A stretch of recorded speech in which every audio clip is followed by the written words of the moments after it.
Watching his owner head off to work, the dog gave a reluctant, longing look. Suddenly, an idea struck him. He ran to the other side of the yard and unleashed his primal skills. The soft dirt quickly turned into a hole. He crawled through it, shaking off the dirt with elegance. Following his owner's scent, Xiaoba somehow made it straight to the train station. The professor quickly got off, surprised and delighted. But he had to go to work, so Xiaoba had to return on his own. Yet when he turned around, Xiaoba had followed him.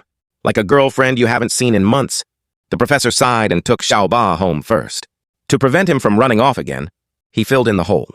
Xiaoba looked at him, as if thinking, "I'll dig somewhere else next time." After the professor left, he flopped down listless. Not until dusk did he perk up. He jumped over the tall fence and ran straight to the train station. Finally, he settled in the flower bed right in front of the station's exit. Sitting obediently, he waited for his owner.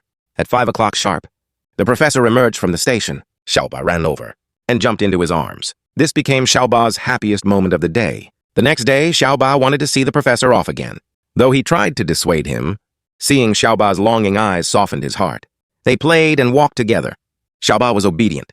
At the station, he turned back home, never delaying the professor's work. After work, Xiaoba was back at the flower bed on time. Even on snowy days, it was the same. One day, the professor got off the train and didn't see Xiaoba. He grew anxious, searching everywhere. Finally, he heard Xiaoba calling. From a warehouse, a skunk had blocked his path.